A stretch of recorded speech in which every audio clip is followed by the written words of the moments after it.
And welcome to the PPBG Gamescast. My name is Steve. Rich. Mo. And we are the passionate playing video gamers. In today's episode, we're going to announce our Games of the Year for 2016. We're only 3 months behind. Still announced Game of the Year for 2016. Talk about the first week success for Nintendo Switch and if they're able to continue the momentum. Also talk about the Shadow of War gameplay footage, the 16-minute reveal from March 8th. But we're going to start with Mass Effect Andromeda. And did I pronounce that correctly, Rich? Sounded correct. Sounded correct. On a little test run that I could not pronounce, supposedly, like Star Trek. It's not my fault. So, Mass Effect Andromeda releases next Tuesday, the 21st. Does you have EA Early Access to Origins? EA Early Access. Do you have Early Access? No, I'm an Xbox gamer, so I will not be part of that program. Well, thank you for your input on EA Access. That's usually what I hear. Yes. Take us 5 minutes to get to our first topic. That's usually the second thing I hear. Yeah. We're skipping foreplay. We're getting right into it. Mass Effect Andromeda. So the single-player campaign, what is it about? So the story is humanity is planning to populate new homeworlds in the Andromeda galaxy as part of a strategy called the Andromeda Initiative. So during the game, it spans an entire galaxy, encompassing dozens of star systems and hundreds of planets, but you won't be able to explore every single planet. The difference with the single player with the characters is you pick between 6 different character classes. You assign any skills you want and builds towards a specialty over the course of the game. Because before, in the previous 3 games, you have to choose between 6 different classes and the powers are already related. 3 bases and then 3 that are in between each of the other 3. So what are your expectations of what you've seen or heard so far of Mass Effect Andromeda? And Rich, I know you're a big Mass Effect fan. Yeah, I'm going to try to leave out any kind of spoilers, storyline, all that kind of stuff. But what I've seen of the gameplay footage, it seems like it's very reminiscent of a reboot of Mass Effect 1, which I like. I liked a lot of the RPG elements compared to just the shooting mechanics they had in 2 and especially 3, which I thought was kind of dumbed down on that system. Still a great game, don't get me wrong. Despite everybody hating the ending, it was still a solid 9 game regardless. Of the first one or the third one? The third one. Oh, okay. But I did really... The first one... Because I'm a KOTOR fanboy, so the first one really hit me with, this is their version of KOTOR, which I know they did both games, but it was, their IP, slightly different world, no lightsabers, of course, but it seems like they're trying to harken back to that, but use some of the things that they learned from doing the second one especially. And Mo, I know you don't have too much experience, but you played the first one and half of the second one? Half of the second one. I couldn't finish the second one. Yeah, I mean, I like what they're building on. I like what I've seen so far. I am a big fan of KOTOR 2. I love the hell out of that game. Also or 2? TWO or TOO? Both. Sorry, both games. Thank you. The right answer, too.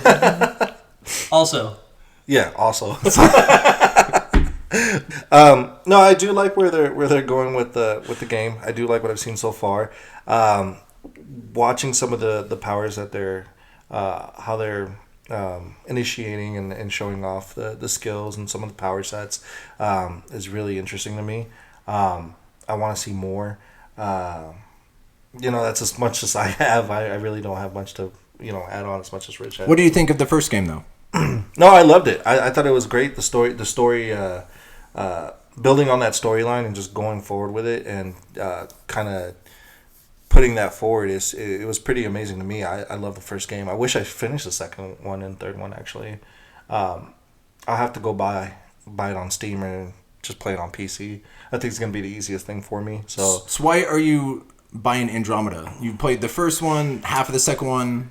Because I feel it's a new story, something I can jump into now where I don't have to go and recap. I know like some of the story from the third one just because I've seen a few of the videos. I know about the what they've called the 3 endings, but I don't really the way that there's only one ending. The way and it is, and I know everybody's gonna fault because I'm not thinking what you think I'm thinking, but it's easily one of the best endings in all of literature, if my theory is correct. And it's not my theory, but I'm putting it forward. Which theory? The indoctrination theory. How much time do you have? If you want to listen down and so get some popcorn, get soda, lay on the couch, spend 6 hours with If Rich. people comment below and they really want this, then I will find a time when Steve's got 8 hours available for me to sit up here and explain it. But Yeah, I'm not watching that. I got like 4 games to play each week, so it's not gonna just run into the background while you're grinding out stuff for a new shield. It's fine. That's the one thing I do like about Andromeda is you don't have to play the first 3 to jump in. So Right. if you're not familiar with the series, it's been over 5 years since the third one Yeah, came out. So you don't have to play those for like, oh, do I need to play all 3 to play Andromeda? Absolutely not. It's one of my top 3 favorite game franchises is Mass Effect. Again, the ending, I understand. I didn't mind ABC choice. I totally did. That was fine with me. Again, That's why I tried so hard to find a reason why that made sense. even though I invested over 130 hours in all 3 games, I'm actually curious to see how long Andromeda will take because the Mass Effect, each game takes about 40 to 50 hours to complete. This one sounds larger, so I'm curious and a lot more dialogue, more planets, and how long it will take, especially with all these games coming out. But the most recent unveiled at PAX, the multiplayer component. Similar to Horde mode, how it is a team of 4 players survives 7 rounds, completing objectives or simply eliminating waves of varied enemies. When it starts out, you adjust your loadout by picking a race, 2 weapons, and 3 powers. Then you'll be able to level up through each wave to get stronger options. Sounds like this is different from what it was with Mass Effect. What did you think of the multiplayer in Mass Effect 3, Rich? Badly implemented. I think that's why when they started doing patches, they eventually took out its effect on the main storyline stuff. Because I think it should be a single-player experience. I know why they're going that way. I have nothing against... Why are they going that way? Because it's a good way to get microtransaction money. So, and I have no problem with the competitive online multiplayer kind of gaming community.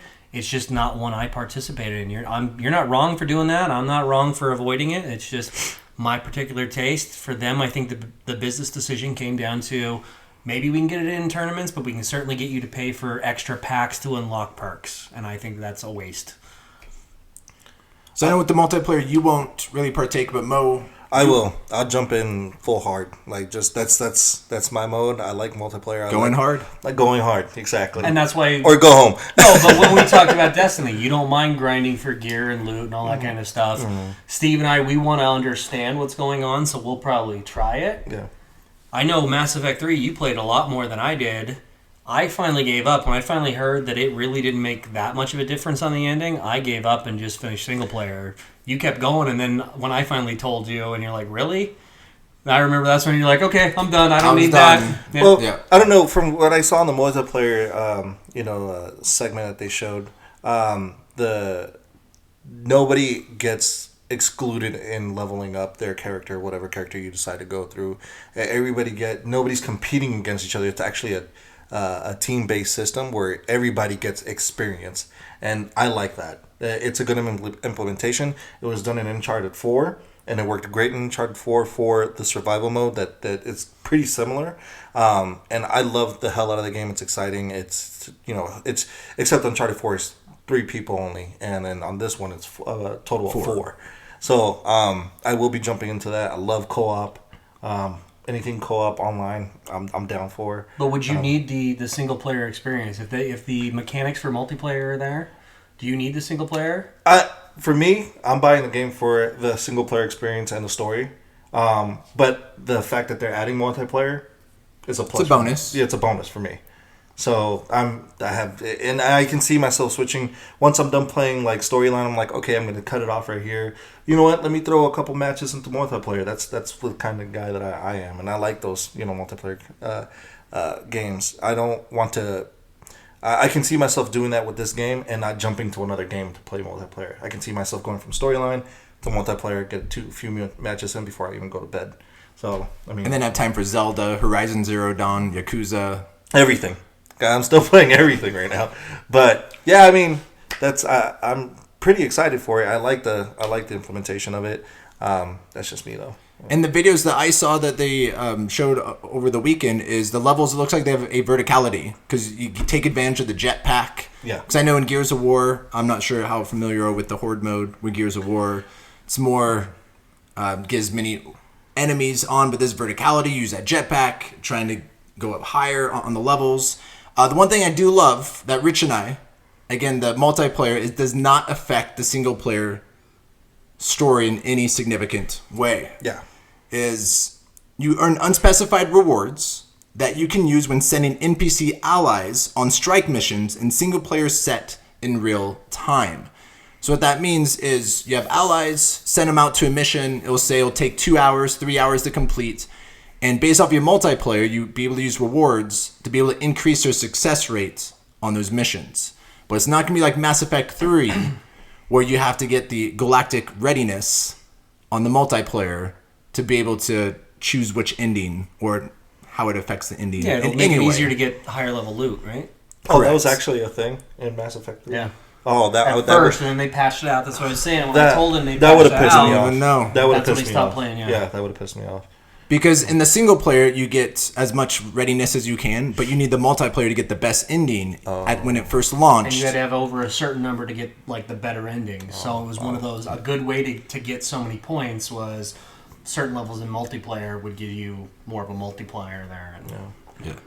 Oh, that's interesting. Wow. So I love what they're doing. You get rewards to send out to use with your allies on strike missions. Yeah. It's similar to Dragon Age Inquisition. I know in Dragon Age you have allies and groups that you send out to do missions, and it actually says in real time. It says it's going to take 5 hours, 30 minutes, 2 hours. And it's in real time, 2 hours in real time, and then it'll tell you if you get gold or supplies for your group when they complete the missions. And I think you can send like 3 groups out at a time. And I loved it. It was great for Dragon Age, again, trying to incorporate the team, make the entire universe expanded on the land for Dragon Age, and same with Mass Effect. Send out your groups all at once. See, that's right there, that time wait, how they implemented the Inquisition. If that's the ordeal with Mass Effect, while those timers, if there's a 3-hour timer, you're damn right I'm jumping onto multiplayer just to wait for it. That's what I would do. Like, especially, I did that with Dragon Age Inquisition. I would jump on multiplayer just to wait for that timer to come down. And I'd be like, I gotta go, guys. It's time single player. Supplies and then just send them out. Yeah, and then go back and play. So I could see myself doing that. I mean, that's just... I don't know if that's a creative tactic or not, but it works. It's going to work for me. I'm extremely excited for Andromeda. I'm not sure what has happened like with the hype.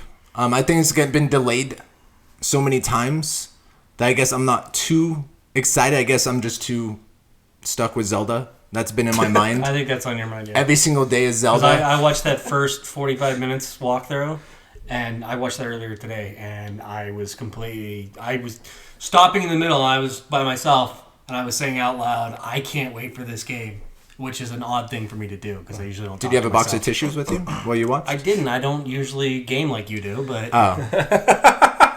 Go through a box. When I'm playing Zelda, I need a box of tissues with me. I still want to make a joke about the only box you're familiar with, but... It's not very nice. And Rich, what is your favorite Mass Effect game? Out of the 3, which one's your favorite? I'm going to say the mechanics and the potential, the first one, but the execution, the second one. What do you mean the execution, the second one? The second one, storytelling, they had enough RPG elements that I didn't think that they threw out all the good parts of the first one, but it was a dramatic shift from what I was used to from the first one. But they expanded things out, adding in loyalty missions. I thought the acting was a little bit better. Which looks like loyalty missions is back in Andromeda. Yeah. So I think those were all important innovations, and those are things that I thought that they were moving not just the IP forward, but what they could do with it. And I thought that was a beneficial way. You actually care. I remember getting to the end, and there were times if you hadn't done certain things, or if you sent certain people on... The suicide mission. Yeah, if you sent certain people into the tunnel or around that corner, they would die. But if you'd use the other person, they're more suited for that duty. And you'd go in there, and you could have even the main character, Shepard, could die. And you finish the game, you won the last mission, but the main character's dead. and you could have it where everybody survives. So I like that. I'm sorry. The hell are you laughing about? Having a South Park moment. You said duty. Oh, Duty. I just sound like, what the fuck are you laughing about? Or they're just smiling. The first Mass Effect was probably my favorite. The second one's very character driven. Well, the first one is more as an overview whole of the entire universe of the story, and the third one is all battle, with the resolution with the Queen. Well, and I think of the second one with the DLC too. So okay. Hearing about the broker and all that stuff. Again, not giving away spoilers, but number 2 had left some of the main cast from the first game behind, or only had shown up as cameos. The DLC expanded out their stories. That made it a more full experience. So Zeusy wanted to get on camera. What's up, Zeusy? And Mo, did you enjoy the first one? I did enjoy the first one. I really liked the first one. Like to this day now that we're talking about it, I wish I could finish the second one now. I'm just like, damn. I've heard the second one is the favorite for a lot of people. Yeah. Like that's like the Empire Strikes Back. Yeah. In the series, it can have a dark ending. Although, like I said, if I'm right about what I hope is the basis for that horrible ending that we all hate from 3, one of the greatest pieces of literature is that entire trilogy, and 3 would be necessary to get there. He's crazy. He has his own theory. There's a lot It's of not my theories. own. There's a lot of people online that subscribe to it. I didn't come up with it. I'm just pushing it forward. But we're all going to be picking up Andromeda. Again, even though I'm not too hyped, but I'm still very excited. Again, one of my top 3 franchises in history, Mass Effect. So I'm very excited. I'll be picking it up as well. I don't know when, depending when I'm done with Zelda. Hopefully. So you're going to wait? Hopefully. It might be next weekend when I'm completed with Zelda. I only do one game at a time. One game at a time. That's all I can handle. So we'll all be picking up Mass Effect Andromeda. We will have our hands-on reactions and impressions during the next few weeks of how we feel about the game. I'm more curious about Mo, what he thinks. I know Rich and I were sold already on the series. I'm going to pick it up day one. I'll start playing it day one next week. Yeah. So please let us know in the comments below if you're hyped up and if you'll be picking up Mass Effect Andromeda. Shadow of War had a gameplay reveal, a 16-minute trailer of their gameplay that focused in one area of the game called Saragost, and in the gameplay it said Terror Fortress level 192. So we'll pretty much find out what the level is, if we'll be able to attack the fortress. And in that game, in that footage, 16 minutes, I was able to ride a Drake. I cannot wait to ride a Drake, shoot some fireballs. But also in the footage shows the Ring of Power, which allows you to dominate the enemy and have them become followers. Again, the footage focused on the Nemesis system, how it's evolved since the first game. What doesn't just focus on the enemies, it also focuses on your followers. Where no 2 players will experience the same story with different overlords and followers, a part of everyone's team. So all 3 of us want to have 3 very different gameplay experiences. Followers have their own specialities in the battlefield. In the gameplay footage, it showed one of the followers had access to a armored cavalry. The other one was a living battering ram that was actually able to attack the fortress, which he didn't live very long. He got burned. Dude, spoilers. To death. He got burned to death. The big orc. But followers can create loyalty, betrayal, rivalry, and friendship. That's the one thing I'm excited for is betrayal. Like, your followers, was that a heart? Yes. That you made? Aww. I was trying to. Friendship. I thought you were going to do your friendship. There we go. Mo, what was your impressions of the Shadow of War gameplay footage, the 16-minute reveal? I thought it was amazing. Now, I just hope that they follow through with whatever they showed on that gameplay, on the actual game. It's 6 months out. I know. But hopefully they do follow through. I hope the Nemesis system works the way that they intended to. Because they did showcase a lot of things in that 16 minutes. It was a lot. Yeah, just to keep your eyes peeled and just from action scene to action scene and see what's going on. I know that they had the person trying to read off of what's actually going on, but there's things going on like in the far left and the far right you just got to pay attention to. The whole system was pretty intense. How at the beginning he's fighting one of the first warlord, and then he ends up showing up again. Like he's not out of the fucking act. Well, you knocked again. him off the wall, so Yeah. no body. We don't know that he's dead. Yeah, Classic and I thought he storytelling died. trope. Yeah, but I thought he died like immediately. And then you have one of your followers shows up. He's like, "Don't worry, I got you back." And As a he's spy, like, as a right, with spy. the arrow? Yeah. And he shoots his arm, and I was like, "This is so cool." I hope that it keeps continuing. And that you can that it builds off of that momentum. Like it keeps it going. Like I'd like to see how it's implemented, though. Do you have any choice over that? 'Cause Yeah. it seemed Yeah, kind of that's- like they just showed up because they were there. So if you had built up the loyalty and the nemesis system on your side, yeah, they were there. So you were able to knock down the front gate as opposed to that side gate like they show. Like, we can flank them now.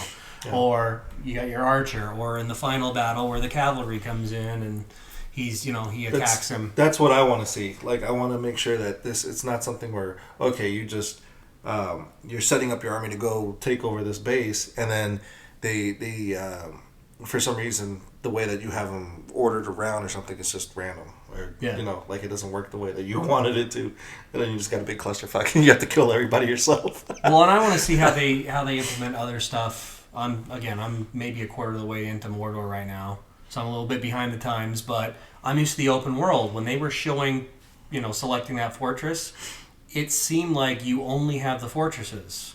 Now that could just be for that certain dynamic that you've decided, we're going to go on a raid with my army. So maybe it only gives you the fortresses, and there's other stuff to do in the world around that. But right now it seemed like, it's all the fortresses, but this is the ice fortress, and that's the lava fortress, and that's the jungle fortress. I don't want to keep doing the same mission with slightly different graphics. And I think the fortress is a part of the land. It's with the overworld, because if you notice at the end of the gameplay when they secured the fortress, the entire land in that section opens up. Yeah. Like so it's their version of the Forge where opens up. So I think you're able to be in that open world, but you have to work to get to the fortress. But you're absolutely right. It doesn't show you to just go to fortresses. I think it's going to be an open world game. Because at the ending, depending on what you choose to, like what they were saying is, if you chose a particular orc to be a captain, he's going to do particular things. Like he will scavenge for supplies, or he's going to bring more followers with him, or he's going to have, he's like a blacksmith, whatever. Like this guy uses magic defenses. This guy uses and everything animals, changes. So beasts. I'm wondering if that will affect the land too once you conquer it. If they do have an open world to that, which would be really interesting too, if they work off of it. Because the first one, do you consider the first one to be open world? For me, yeah. I mean, because it's not as large. Not as large. But I won't spoil it for Rich. But it gets larger. It gets larger. But yeah, there is a. I think it was a start. It was there like I don't want to say a test run. It was for them to build on that story and be like, okay, well, this is the Nemesis system. Like it was. They still have 6 months. They have E3. Yeah, to show some more. And I'm still at the level where only because of the storyline missions does Ratbag take over as a boss or a captain right now. So I haven't even got my first war chief or anything. No. I certainly haven't had time elapse where the few that I've killed get replaced. So I don't know how that works. I'd like to see if our followers can get a nemesis of the followers on the other side, and all of a sudden, you leave that guy in charge, and he's got the magic defenses. Yeah. He ends up going against somebody that is weak against that, so he doesn't need help. But all of a sudden, he goes against somebody else that has like a Drake, and they're burning, behind him. And then all of a sudden, he calls your army in to come and bail him out of. He's going to lose the fortress. I'd like to see that kind of stuff. That would be cool. That would be pretty cool, actually. Just an idea. Like he has his own hater. Yeah. And then maybe you build more loyalty because you saved him at the last. You're the archer. Yeah. Like you're shooting the guy when he's about to die, and like, don't worry, I got you. And now you build loyalty. It was pretty interesting though. It was a good 16 minute introductory, just to show us some gameplay, some footage. So. They didn't do a Legend of Zelda where it's 16 minutes of just riding through the open world running, through the woods. Just running. Yeah, so they cut to it, went to the fortress. You see, they did a Star Trek on that one. A Star Trek. A Star Trek. Are we going to hit all the memes that we were hoping were made from the previous episodes? Is that what we're doing right now? I'm not going to live that up. My Star Trek. That's one thing I like about you get to promote your followers to be the overlord for that fortress. Was that the Shocker? No. Oh, okay. It kind of shows what you're about. I'm just saying. It's PPVG for a reason. What about the Shocker? Get to That's promote. because we passionately play video games. I That don't know too. what you're talking about, That double too. entendre. Shadow of Mordor is probably my favorite game in the last 6 years since Skyrim. Wow. I hold it in that high regard, and I almost didn't buy it. I saw the reviews. It looked interesting. Then I saw the reviews. I learned about the Nemesis system. I'm like, that looks amazing. I need to buy it, and I cannot put it down. I 100%ed it. Played it for about 35 hours. Killed everyone in the Nemesis system. You just went. That's not true because I got the pop up that I need to avenge one of his deaths. So Wiped that's not out true. everyone. There wasn't anyone alive. That's pretty cool though. I did like that and implemented the system. And it's funny because when you did, I think it was out for like 2 weeks already or a week and a half or so.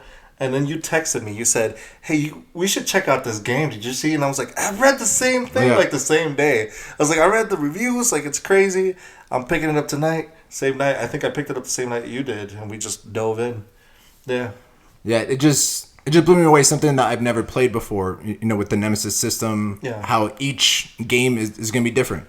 In the same story, but how you play it. Each of the overlords shows their strengths, their weaknesses, and the gameplay was smooth and just so satisfying.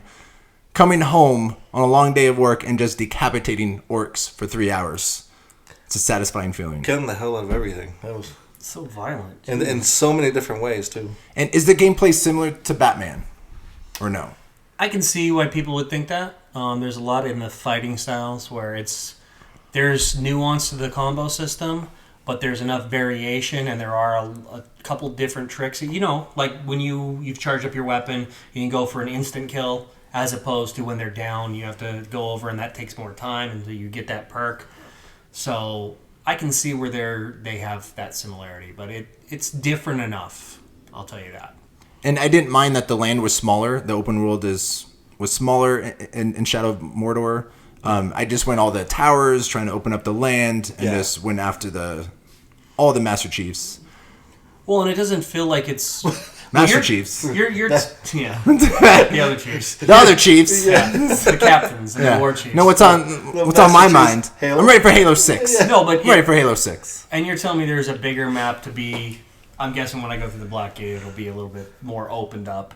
But when you're on foot, it seems like a much bigger world than as soon as you start riding one of the beasts. Then no, I zipped right through there. That was nothing. So I can see how you have that perspective of it's not. But when you get that perk where you're flying around like Batman, you can swoop through all of Gotham City. It seems like a much smaller map than when you're walking down the streets trying to find a way to get to the next location. So. Now that Zelda Breath of the Wild is released, Shadow of War is now my most anticipated game of 2017. Me personally. Wow.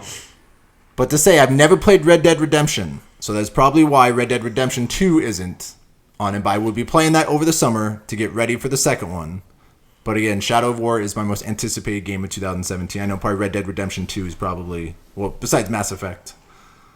It's up there, yeah. That's my top too. I put in a pre-order for the collector's edition. They didn't even mention it, did they? No, I don't think it's officially announced. For which game? For Red Dead Redemption. Red Dead. Well, you could, after they did the release teaser, you could pre-order a year in advance. Yeah. So but I'm ready. That's a game I'm ready for too. Both games, actually. I can't wait. So, what do you think of the strategy of how they've released Shadow of War? They had the quote unquote That was a fake leak. The leak. That was a planned leak. But then they had their reveal trailer, and then on March 8th they had the 16-minute gameplay footage, and then it's 6 months. What do you think of that strategy? You think that was them gaining ownership of the media's attention. If you think about it, a lot of the people who play Mordor are probably BioWare fans.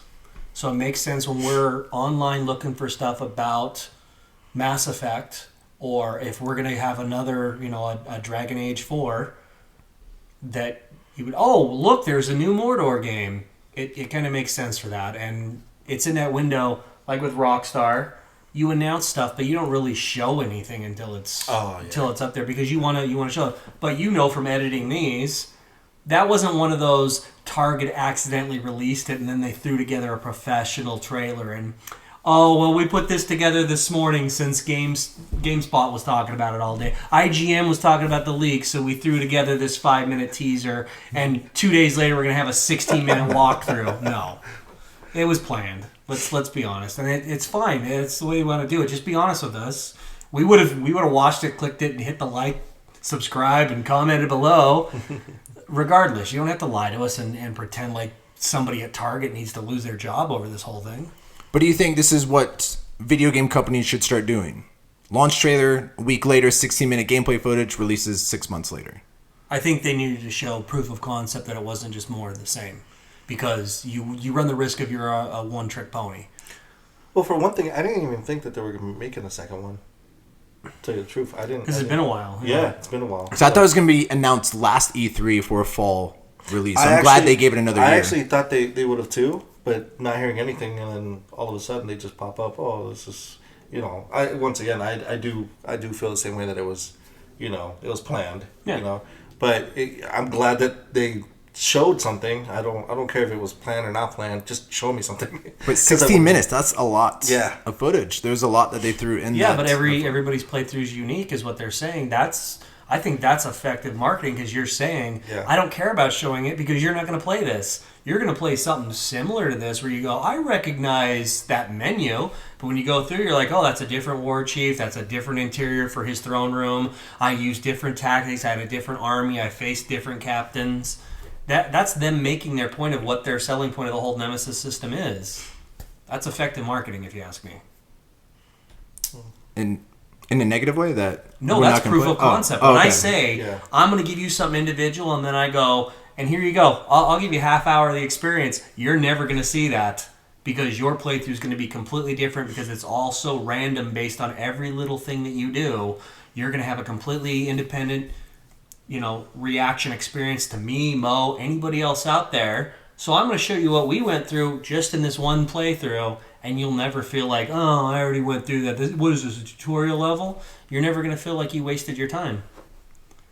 I do like this 6 months release. The reveal comes out in 6 months. I know Fallout 4, they did a E3. Yeah. They announced it even though everyone knew they were making it. Announced it, comes out in the fall. Gives me time to get there, because I'm gonna take a break after Mass these Effect. 8 games that you're playing. After Mass Effect, yeah. Yeah, I'm sure you'll take a break. It's a break. Well, we'll see. You won't take a break. I say that now. Then E3 hits, and I'm in fucking hell again. All these games with our slumber party for E3. Yeah. We're not going to the park though. Well, what? I think that's the trifecta. I think we got all 3 games. Those are our impressions of the Shadow of War gameplay footage. Please let us know in the comments below what your impressions were. So Nintendo has finally announced their Nintendo Switch sales figures. They said Nintendo Switch is Nintendo's fastest selling console ever in the Americas, Europe, and Australia during the first 2 days of release. And today there was a report that an estimated 1.5 million Switches were sold during its first week worldwide. And Zelda Breath of the Wild is the best-selling standalone launch title ever for a Nintendo platform, beating Super Mario 64. Wow. So, Xbox and PlayStation, the war is over. Nintendo Switch has won the console war. Oh, don't say that. It is over. Game over, man. Game over. Dude, too soon. And I'm the asshole on the show, and he just said that. Wow. It's respect. That wasn't respect. Respect. You lied and then you spit out that line? Wow. They have a long way to go, man. Most successful week. 1.5 million units. Yeah, with a half of broken controllers that don't even sync it very well. Including yours.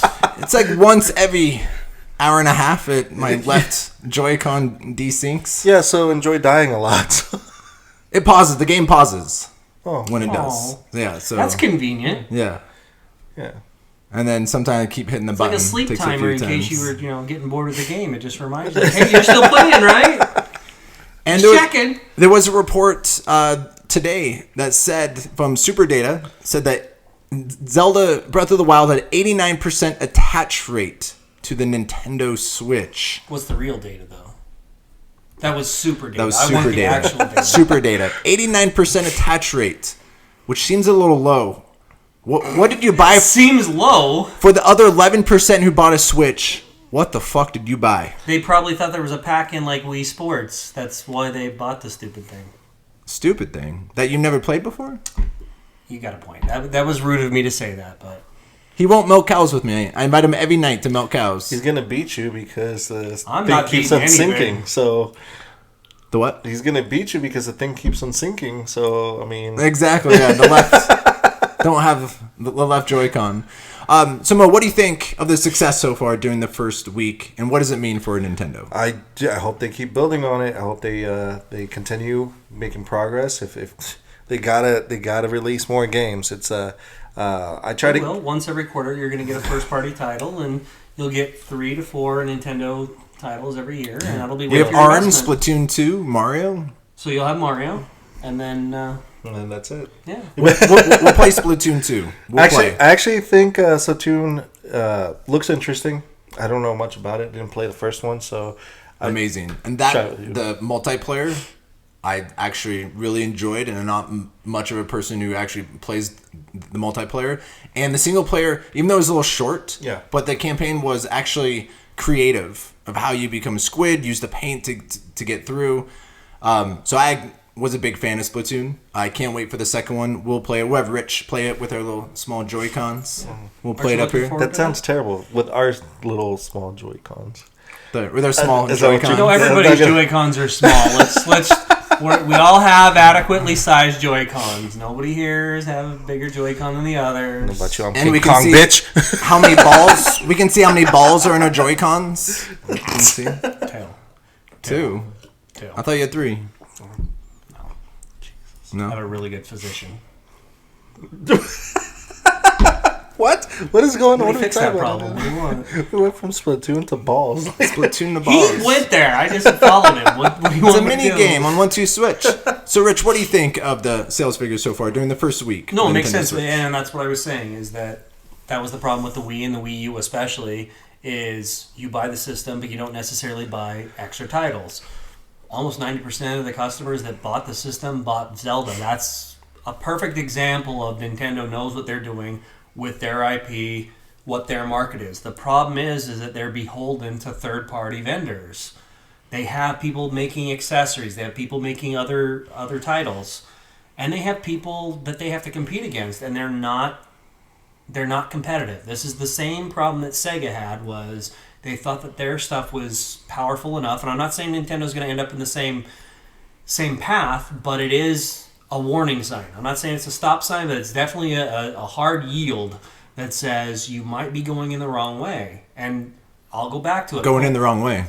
That sounds kind of dirty. If you're stop. If you're only making With the Joy-Con. if you're only making titles for a niche market, then you should be able to adequately gauge what they need. The amiibo situation with the false shortages where North America is undershipped on purpose, the fact that you can't get a pro controller whether you want one or not right now, that means that they don't understand what their core base is. And then if you're trying to actually make a push and go out what like Microsoft and Sony has, trying to get casual gamers, if you can't even go after your bread and butter customers, you're really going to screw up when you're going for the people who haven't bought the Kool-Aid, who aren't drinking it on a regular basis. Oh, I That's drink the the problem. Nintendo Kool-Aid. It's delicious. And that's fine. You're not wrong for doing that. The problem is that if they want as much growth as possible, they need to go for the wider audience. I bring up Pokemon Go, and I know that Nintendo only is a partial owner of the IP. They didn't develop the game. They didn't have anything to do with that. But that shows that their IP,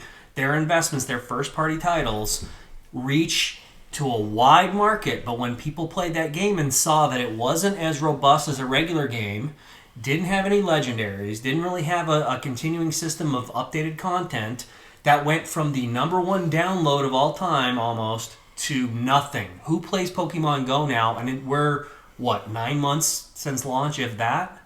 Nobody talks about that. And that, literally, after all the adjustments, Nintendo made over, $12 billion just with their little share because of the good word of mouth that made people invest in their stock. Imagine what you could do if you actually cater to them like you do when you're making a Mario title.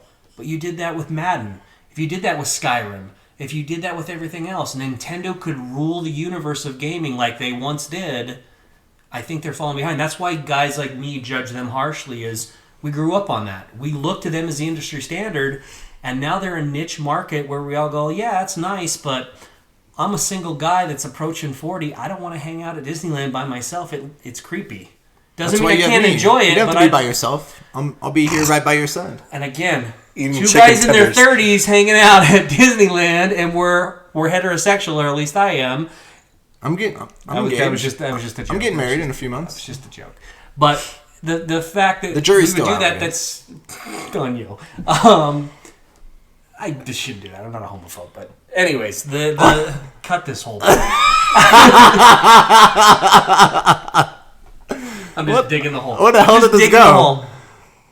My point, though, is that they're not addressing the concerns of the people. I am one of those guys that would probably drink the Kool-Aid if I felt I was offered a glass, and I feel like I'm not. So what would Nintendo have to do for you to purchase the Switch? What would you need to be sold on it? Do more than 2 to 3 core titles a year. Present a system that I don't feel looks like I should be a 5-year-old, because it's, like the GameCube, it's got a handle on the back. Was anybody really going to carry that around? Like an extra piece of their you didn't do that. I did. No, you didn't. Even if you in college were taking that around for some LAN party or something like that in the dorm, you didn't carry it by the handle like its little purse That or was my briefcase. college console, actually. But you carried it around like a I'm normal, old. or you put it in some carrier, a box or whatever, and you carry it around. You didn't carry it around like a little purse. Nobody did. I don't know anybody who did.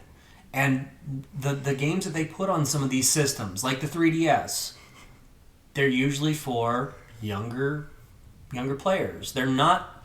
You're not going to find. But they have Legend of Zelda. They have core titles as well. And it's for a younger audience. Now, I'm not saying it doesn't appeal to people like us. We're going to go see Power Rangers, but that's not for us. They didn't make the movie for us. That's nostalgia for us, but that is for the teenagers and below. Pink Ranger, I love you. What's her name? Amy Jo Johnson. Ooh, what's the character name? Kimberly. Didn't know the last name. He's not a real stalker.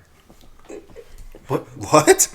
Did you just admit you're a stalker? No, I was asking. Of the Pink Ranger. That was my first crush. And we'll have a movie review of the Power Rangers. What a cut. What a cut. on that one. Yeah, awesome. Wait a minute. Wait, who's the stalker? No, I'm saying he's saying that he's down, but It sounds like you're the stalker, Rich.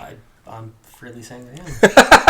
So how is Nintendo Switch for the younger audience? Legend of Zelda Breath of the Wild was incredible. And it's actually That's for all difficult. audiences. That's for all audiences. It's pretty difficult. It's not like Harder than most Zelda games So was I've Call ever of played. Duty, and did we not all have the discussion about multiplayer as a bunch of 11 and 12-year-olds on there saying how you bang their moms, and that's why you don't play multiplayer on Call of Duty? I don't think that made the cut. And that's in our lost episodes. Whatever. Our lost You still episodes. get the point.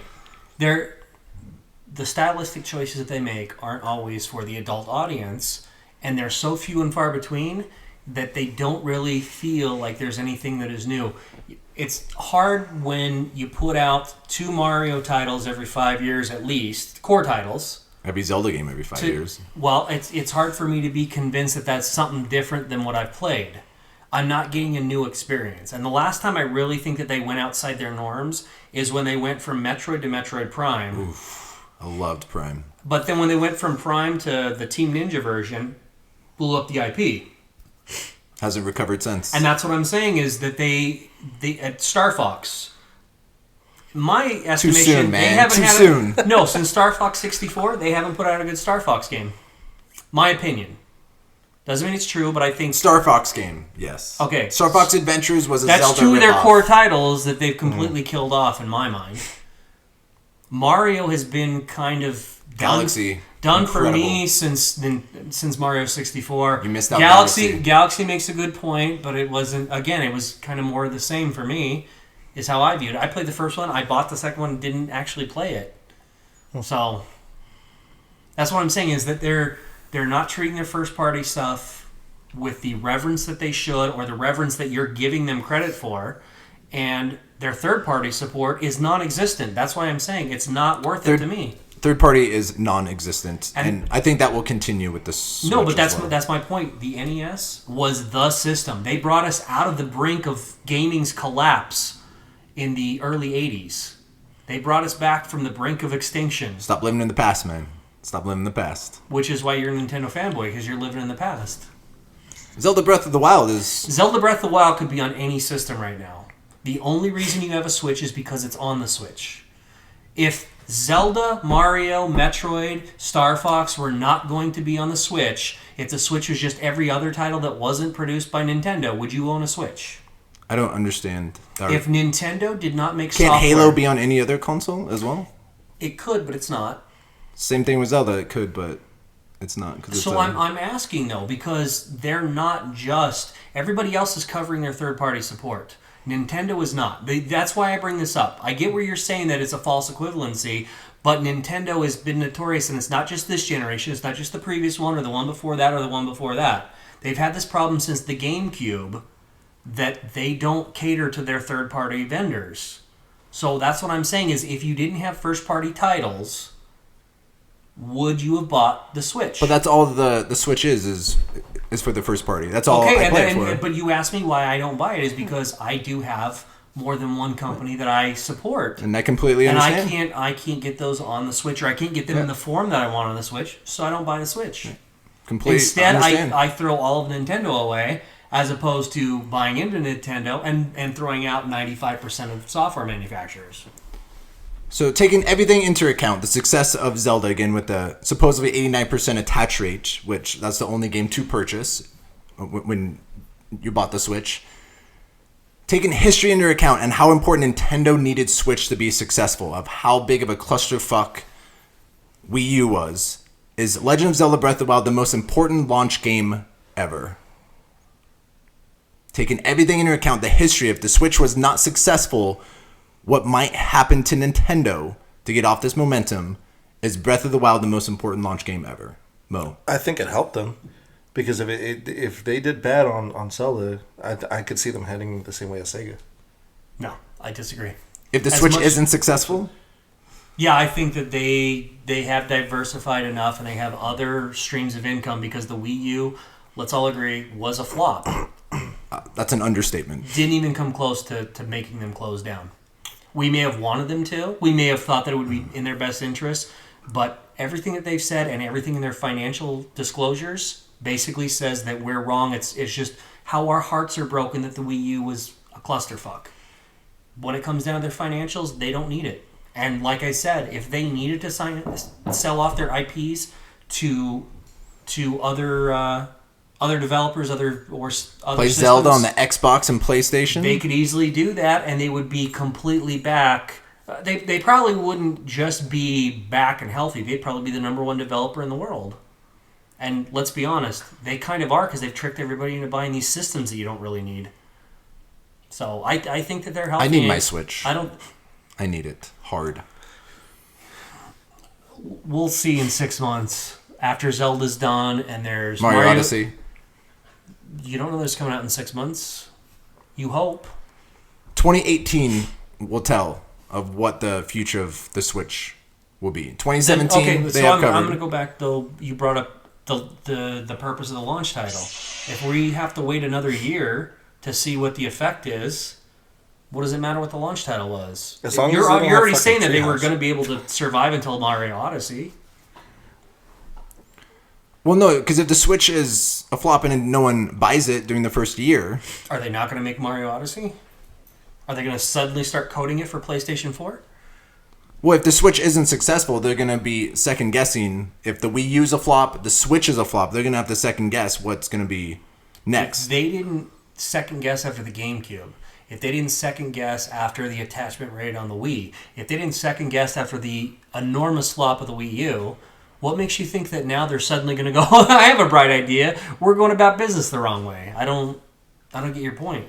They haven't learned their lesson yet as far as the hardware Wii sold development. over 100 million units. It was one of the most successful video game consoles ever. It did, but okay, If you sell a car, you also need to sell gas. If you buy a car but you never drive it, who cares? You sold the car. Yes, the company's profitable. You made your money back. Good on you. If you're trying to innovate, if you're trying to make sure your car is out there on the interstates and actually achieve its intended purpose, which is transporting people and goods across these roads, but nobody ever drives the thing, who cares? They bought it, yes, but they'll never buy another one because they're not using it because it was a waste of their time. I used my Wii. There were some great games on it. There were. Did you use it anywhere near what you did your PlayStation 3 or your Xbox 360? Anywhere near? Well, again, it's for first party and like one of the best first party games. Okay, so again, you every time you have to put an asterisk on something, you basically say, I'm judging it in a different way because I know it can't hold up muster. Nintendo will never be my primary console. My primary console will always be Xbox or PlayStation. So do you think that Nintendo's whole corporate plan when they build anything is that I want to be a strong number 2, or are they trying to be number 1? Because my point from a competitive marketing background is I want to be number 1. You can't always do that, but Nintendo was number 1. It was the industry leader for the better part of 2 decades, and they haven't been for the better part now of a decade and a half. The reason why Nintendo's strategy is what it is they cannot compete with Xbox or PlayStation with power. So they have to, if they're going to be number 1, they have to be number 1. Has to be an innovative system, and that's why Wii was number 1, because it wasn't anything like the Xbox 360 or PlayStation 3. It was a different way to play. Same thing with the Switch. They're trying to be innovative. I can play Zelda Breath of the Wild, a AAA, and I might even say this now. I'm about halfway through. One of the greatest games ever made. I'll say it right now. Breath of the Wild, one of the greatest games ever made. I can play at home, and I can take it on the go on my handheld, which I cannot do on Xbox or PlayStation. Do you do that? Have you taken your Switch anywhere outside of this house to play? I might be taking it to Hawaii with me. Have you? I haven't had the opportunity. But when you had do it every day. You leave the house every day. You've had every opportunity to take it somewhere else. You can play it on your lunch break. You choose not to. But the majority of people who bought the Switch will do it. On the toilet, you choose not to. But the majority of people who bought the Switch will be taking it on the go. Even though I'm on my TV. That's what they could do. They could. That doesn't mean that they have. You're speaking for people with no practical, any kind of numbers on I'm saying it right now. Majority of the people will be playing Switch at home and on the go. Okay. I disagree. I'll say that. I disagree. Majority of the people will. Even though I won't. I'll be in the minority, but I do believe majority will. But I think it's between the most important launch title ever, Halo, and Breath of the Wild. It's between those two, the most important launch games ever. Because if there was no Halo, there might not be an Xbox 360 or Xbox One. Halo is what created the Xbox brand, and then through that, they gave enough time to create other franchises. Is there any other important launch games that you can name between Halo and Breath of the Wild? There's Mario 64 as well. There's only 2 launch games. Yeah. I think Mario 64 is one of the most innovative 3D games that launched the 3D gaming. But I think the 64 would have been fine. You know, Pilot Wing 64 is launched. That's all they needed. I'm trying to think of one for PlayStation. You know, again, one doesn't come to mind just yet. I couldn't tell you. Like, I can't think right now. Like, just as I'm still stewing on what he said. So yeah. He's been going off for quite some time. So, so I'm still like processing everything. You're like, next week Mo will have his comments about our little Rich and I's discussion of Nintendo and what we feel. We'll give you a week to process all that was said. The epiphany, right there. Again, I'm a Nintendo fanboy until the day I die. I'm with Nintendo. There's nothing wrong with it. I'm not attacking now. I'm just saying, if you want to look at it, let's use facts, not just opinion, not just feelings. I feel Mass Effect is an awesome game. It doesn't make it the best game. I feel that it's one of the best games, but it doesn't mean that my opinion is more valid than anybody else's. That's why I was saying you feel like people will take it on the go, but that doesn't mean that they will. The fact that you, who are somebody who has $250 for the core system, $300. Okay, and then you have the other $60 for the game, possibly more for extra controllers and stuff. So you've spent at least $400 with tax on the whole thing. You were still somebody who probably people were playing it at the restaurant while eating. Were they playing Zelda? And were they over 10 years old? I don't know their age. That is an important factor because... But what doesn't matter? It's a Switch. It doesn't matter how old you are. It's the majority of the people who buy a Switch might be younger, that crowd who's going to take it out. So it doesn't matter what their age is. I said the majority of Switch owners are taking it out. Okay, so you might have some on that, but we still don't have numbers Some. on that. Yours is anecdotal evidence. There's no actual studies on how many people do this. So let us know in the comments below, we'll in there, of what you feel about the Nintendo Switch sales, the success, and what you think is the most important launch game ever. It is time for the PPVG Game of the Year Awards in March 2017. So we're going to state our top 3 video games that were released in 2016. So my number 3 game is Uncharted 4. I really enjoyed the Uncharted series. Even though this is my second favorite Uncharted game, my favorite is number 2. But just number 4, using the PlayStation 4 power, and it's just a set movie. It is amazing. Just action piece after action piece after set piece through the Uncharted 4. My one probably con about it is it was long. I believe it was longer out of the entire series. It was the longest game. Some parts I think they just added just to prolong the length of the game. But again, that was fine with me. More Uncharted was fine. And the epilogue. Again, if you played all 4, I loved the epilogue of how they ended. Like the last 10 minutes. Again, I won't spoil it. I know it was released last year and the majority of you have played it. But Uncharted 4, again, they keep increasing the shooting mechanics, because you can tell of how it's improved since the first game. Yeah. And Mo, I know you just started playing the Uncharted series. Well, yeah, but I finished all 4 games. And you know what's crazy is I actually went from 1 to 4, like just straight. You had the collection, right? Yeah, the collection. I just went straight for it. And then it's funny going from like number 1 to number 4 and how they shoot mechanics. And number 1, I would shoot them in the face like 25 fucking times. And that guy was Takes like a lot of bullets. That guy was like fucking Team 1000 from fucking Terminator. He just wouldn't fucking die. So they're like pumping a whole shotgun shell into them. They're still not dying. It's just intense. But number 4 was the shooting mechanics were just on point. It was dead on. You know. I loved it. I love number 4. So that's my number 3 game. And Rich, what's your number 3 game of 2016? I'm gonna skew because this is mine. This is yours. Mine is viewed a different way. Okay. Doesn't have to be the most innovative game. Has to be the ones that kind of mean the most to me. Sometimes they listen to their community. Sometimes it's I love the IP. It doesn't have to be opinion. It's not this is yours. The end all be all. So I'm gonna go with Star Wars Galaxy of Heroes because I play it every single day. Yes, he does. Yes. So I actually like it because it launched technically 2015. Cheater. It's been active and they update it constantly, including the last 2 weeks. They have made numerous adjustments to the system. They've added new play styles. The community has expanded, but the biggest thing is when they've had some serious setbacks. Middle of last year, community reached out. Within a month, we had major changes to the whole thing. Considering some of the stuff that's going on, like with Kabam and Marvel's Contest of Champions right now, where people are boycotting the game after 2 years of it being one of the number 1 revenue centers on Android and Apple stores. To hear them listen to the community, make changes, have outreach. That's exactly what I want from a developer, is a give and take. Because we care about Star Wars as an IP, and we care about the game because they're asking us to devote time, and many of us devoting a lot of money. So I actually respect that they listened and they made those changes. So number 3 for me. My number 3 was a tie.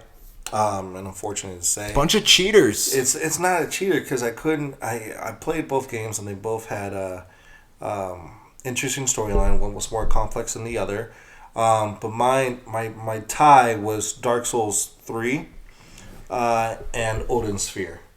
Now a lot of people don't know about Odin Sphere, but that was a action RPG that was released first on, I believe it was PlayStation 2, and they re-released it with fixing the core title, because there was a lot of problems. Like, that game didn't work. It was a broken game, so nobody played it and nobody finished it. There a few people did, but back in PlayStation 2, it was a broken game. Like, it was just slowdowns and frame rate drops all over the goddamn place.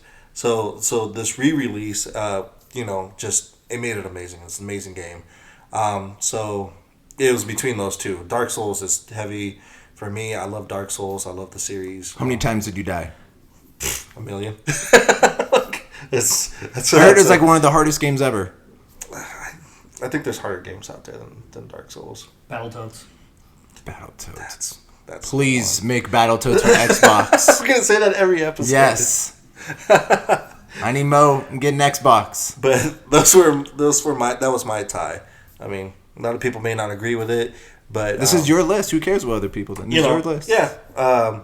Dark Souls 3, for me, was the way that they just incorporated more of the system. They changed the whole fighting. They changed a few of the fighting mechanics on it that made sense to me, and it just kept building on that fighting mechanic. And then for Odin Sphere, it was the single player. It's only a single player game, so the storyline was pretty amazing, and I like the switching of the characters, which that's all I'm going to say. All right. So my number 2 is Titanfall 2. So I played all the main first-person shooters. I beat Doom, beat Battlefield 1, beat Call of Duty Infinite Warfare, beat Titanfall 2. My favorite out of them all, Doom was close. Doom was my probably surprise of 2016. If we were to do a surprise, I love Doom. The reboot that they did, that'll be my surprise. But my favorite, for some reason, how I was playing Titanfall 2, I just loved it more than the other first-person shooters. There's one level. You played Titanfall 2, right? Yeah, I finished the whole thing. The time warp level. Oh, that was a great mechanic in the game. That was probably one of my favorite levels. They only did that one level, too, Of the so year. it wasn't overused. It was or that abused, one level. right? Yeah. Exactly. Of how you're hopping on one side, then you have to go to the other time frame to hop to the left and keep going left to the right just to get past this area. And with the enemies getting past. And my number 1 game, which I'll get to later, also has a time warp level. As a hint, you can probably guess what game that will be. But Titanfall 2, the first-person shooter, just sad to say, out of all 4 of those games, that probably sold the least out of them all. Again, we can have a debate of why it sold the least. And more than likely, because of it, we won't get Titanfall 3. But I love Titanfall 2. And one thing is, I do not play multiplayer. So I'm just talking about the single-player campaign. I never played multiplayer for... I've always played a few matches. I get it, play a few matches, then I'm done.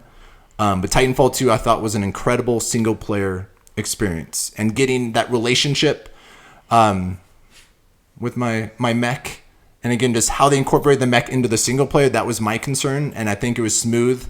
It wasn't too much mech. It wasn't too much on my feet. It was well balanced. And it was well balanced as in I didn't feel too overpowered as well. When I was in the mech, it wasn't I just didn't destroy everyone. You're fighting other people in mechs. Yeah. But I thought that was an incredible experience, and I true hope someday Titanfall 3 is made. So that's my number 2 game. And Rich?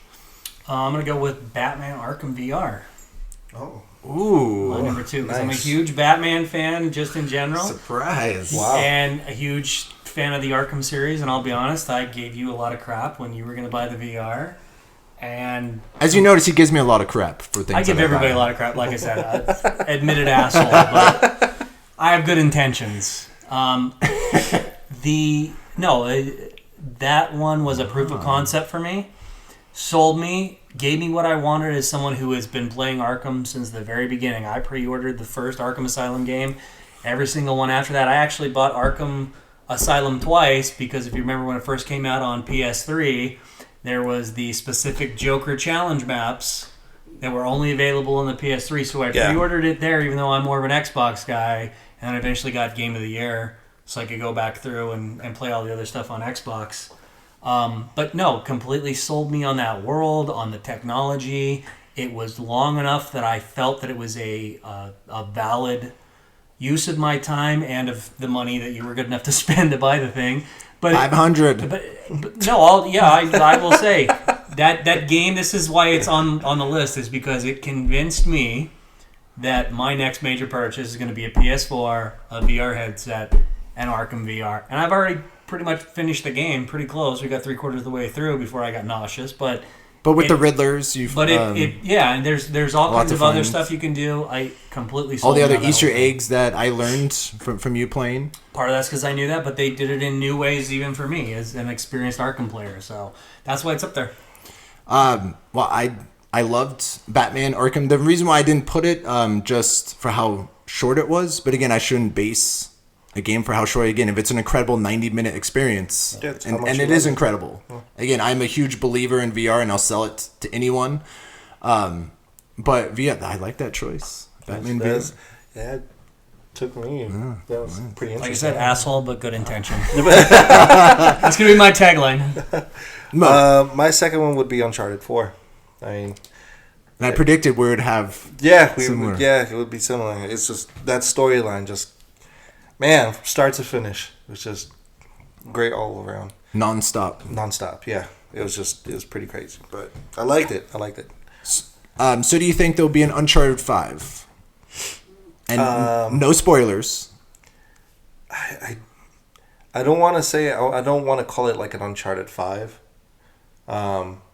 I would think they would go in a new direction. Yeah, because we have the DLC with the Lost Legacy. Yeah, Lost Legacy. That will be out this year. Coming? Not yet. It's coming. No, not yet. Yeah, and that's with Chloe, which she's already sexy as fuck. So you like your Chloe? I do love my Chloe.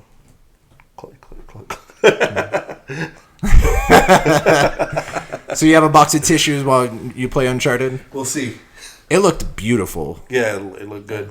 On the PS4, looked amazing. Yeah.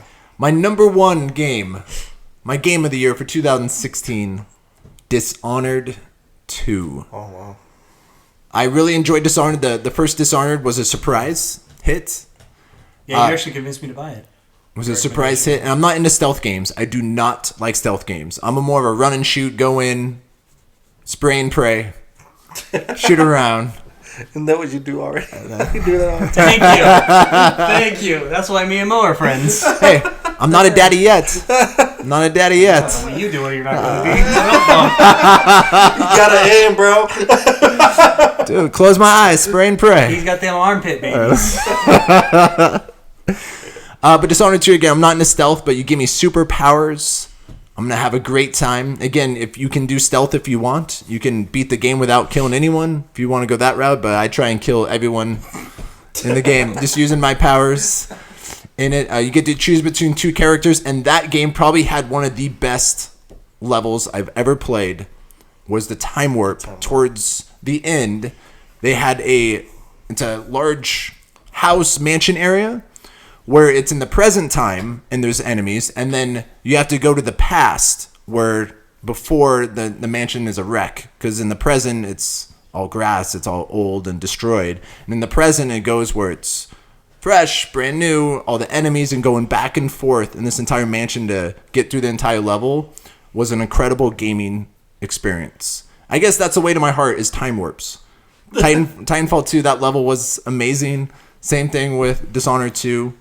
No, Rocky Horror Picture Show. That just made a lot of sense to me right now. now. I was gonna say that, Steve, if time warps is the way to your heart, if you put enough whiskey in your drink, there's a thing called blacking out. That's like time warping all together. You get drunk enough, I even get hair. That's That is my game of the year, Dishonored 2. And Rich, what is your game of the year for 2016? Okay, much like kind of the through line I've had on my number 3 and number 2. I'm going to go with Watch Dogs 2. I think that they took everything that was good about Watch Dogs 1, improved upon it, listened to a lot of complaints about the first one, which many of them were warranted, and I think they went in the right direction. I think that overall, Ubisoft listened to the fact of we're getting burnt out on the yearly entries of Assassin's Creed. They rested that. This was kind of their Assassin's Creed of the year, and it was fresh because it was a modern time frame. There was none of the mechanics of you're stuck in the Animus. I know that's probably crossover sacrilege, that they're not all joined, or maybe you all believe in that whole... I don't care. They did things the way that they should. I respect people that listen to the people that are good enough to invest in them, and they invested back in what we wanted. So I think it's a give and take. There's a lot of fun missions in Watch Dogs too. I didn't finish it. I'm not there yet either, but I'm ready. I've been progressing through it, but there's a lot of different like missions. The side missions didn't feel repetitive. They didn't feel like it was the same thing that you were doing in the first Watch Dogs. A lot of games suffer from the repetitiveness, I think.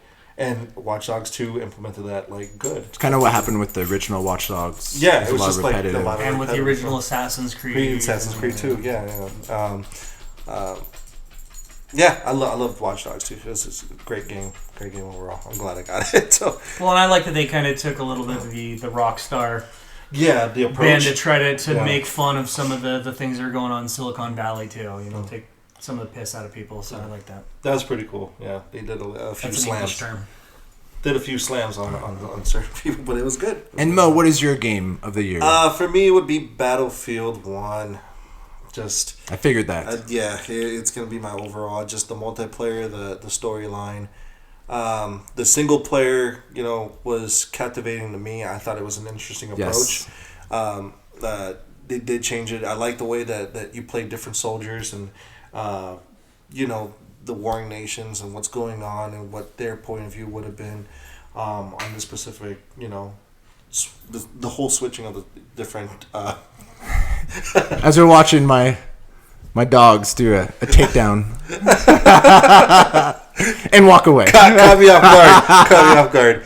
But I feel that they did great. And then the multiplayer online, the 32 versus 32, always has something that just blows me away. It's just crazy. No matter what map you play on, there's something that you're going to see that you've never seen before. That's the way I feel. Like, I have a new experience all the time I jump in multiplayer, so. Even though I chose Titanfall 2 over the four main first-person shooters, I think all four did an incredible job. Like, Doom with the reboot. Yeah. Call of Duty Infinite Warfare. Again, Call of Duty was getting stale, but I actually really liked what they did with this single-player campaign of how they changed it up. Battlefield 1, the storyline, how his specific stories, a few missions, I thought was creative. And then, Titanfall 2 going with the single-player campaign they didn't have in the first game. So it was a great year for first-person shooters. I can understand why you chose Battlefield 1. So Call of Duty you didn't feel was repetitive? I did not. As you couldn't finish that level and you had to restart it? Fuck Call of Duty. Damn glitches.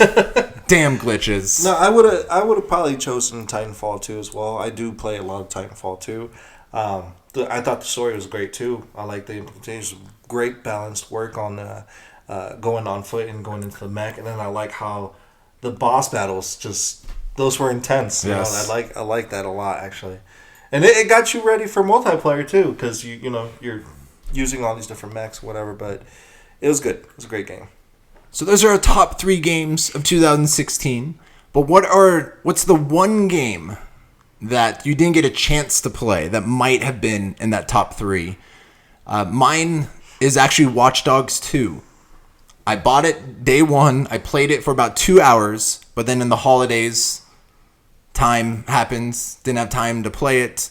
I still plan to play it this summer to beat it because I do want to play it. Because I do feel if I were to play it all the way through, that would probably be in my top 3. Because I actually enjoyed the first Watch Dogs. I can understand the criticisms of the first Watch Dogs game. But again, the same with Assassin's Creed. The first original, I bought it. I understand the criticisms, but it was a foundation of what's to come. I think Watch Dogs, they built on that, and that's why I really want to play Watch Dogs 2 after all these open world fucking games that are coming out. Take 40 to 50 hours of my life. After that, once the dust clears this summer, before Shadow of War, Watch Dogs 2 is on the list to complete. So that's the one game I wish I was able to play through, but unfortunately didn't have time. Rich, what's one game that you didn't guys get a already chance said to it, Uncharted. Because I'm a Uncharted? story guy. I played the first 2. I didn't get to play the third one yet. So I certainly haven't gotten to the fourth one, but yeah. Uncharted Easy pick 4. on my list, yep. And Mo? For me, would be The Last Guardian. Why is that? I played Shadow of the Colossus, and I played what was the other game? Ico. I played both, and I love those games. I it was a great puzzle plus I don't know if you could consider it action a little bit. Kind of. Kind of, yeah. It was like a cross, but I wanted to play it. Like, the damn games all came out like between that last stretch, It went into September, and I was like, damn it. But Battlefield and then Titanfall 2 was coming out, and then things just kept popping up for the holidays, and I'm like, I'm not going to be able to get this game just yet. I'm hoping to buy it when it goes on sale, and that's unfortunate to say, but I just don't have enough time. So many games coming up, and it just slipped my calendar. It is on my list. And yes, I do have an actual list of games. And Scalebound was never on that list. It was on the list. It wasn't on My fiance anybody's makes list. fun of me every time I update my list of new games, release dates, my Excel sheets. I have an Excel sheet of all the games I want to buy. Have you started a Kickstarter yet, or a Patreon account for Scalebound to maybe go back into the development? I want to ride my dragon. I'm not going to make that joke. Well, you'll be able to do that on Shadow of War, kind of, sort of. The Drake, there we go. There you go. Who needs Scalebound when I have Shadow of War? We're moving on. Exactly. Fuck We're moving Scalebound. on. Yeah, fuck Scalebound. Fuck Destiny. Fuck Call Destiny. of Duty. Fuck Call of Duty, yeah, shit. All right, so those are our top 3 games of 2016. Please add in the comments below what your top 3 games, and if there's any game that you want to fuck. Yeah, so we Makes got sense. Call of Duty, Destiny, any other games, Scalebound. Nobody wanted Scalebound. We are at the end of our Gamescast, and this is where we go balls deep for our climax. This is where we let you know what games we'll be playing all week long. And I will be balls deep in Legend of Zelda Breath of the Wild. I'm on a deadline before Mass Effect Andromeda. It might be close. Depends How how far are you in Zelda? Do you know? I'm about halfway. But it can happen. So you're halfway in Zelda? I'm halfway in Zelda. I'm halfway in. I haven't been balls deep yet. Did you tell her just a tip? This is just a tip. Just a tip with This is Zelda. not that tease peach. Sorry, Steve. Your bitch is in another castle. There is a chance, but more than likely I won't be able to. I'll finish it next weekend, and I'll be playing Mass Effect probably that Just remember that. He's not a real fan. Just Sunday. I know, real fan. Again, one game at a time. I have loved Legend of Zelda. My game plan is to go through the story, so I'm trying to rush through it. I'm doing the shrines as well, so I build up my stamina and my hearts. Play Mass Effect, do everything I want in Mass Effect, go back to Zelda, do all the shrines, all the side quests, and then do Horizon Zero Dawn. That is a strategy before May. So that's my next 6 weeks. And of he's gaming. planning a wedding, so And planning a wedding. not gonna happen. So that's my 6 weeks game plan. Wow. But Legend of Zelda, I cannot put down. I think about it when I'm not playing. I just want to keep playing. Just the world that they created. And you still don't take it with you? See? Asshole, but good intention. That's all I'm saying. Just trying to make a point. I have work to do. Wow. I know. Yeah. It was so mean right now. You're not going to say just a tip? Alright, so that's the game I'll be playing this week. Legend of Zelda Breath of the Wild. Rich, what game will you be playing? The awkward game, apparently. Actually, later tonight, the new patch for Marvel Future Fight is going to be out. So it's going to add the Robbie Reyes Ghost Rider, Hellcat, and Kid Kaiju. So I'm looking forward to that. I have no idea what the fuck you're talking about. Me either. It's just- Oh, anybody out there that plays it, they know. My dog matches your shirt. They have no idea what. Looks like you're petting yourself. I do. Sorry. There you go.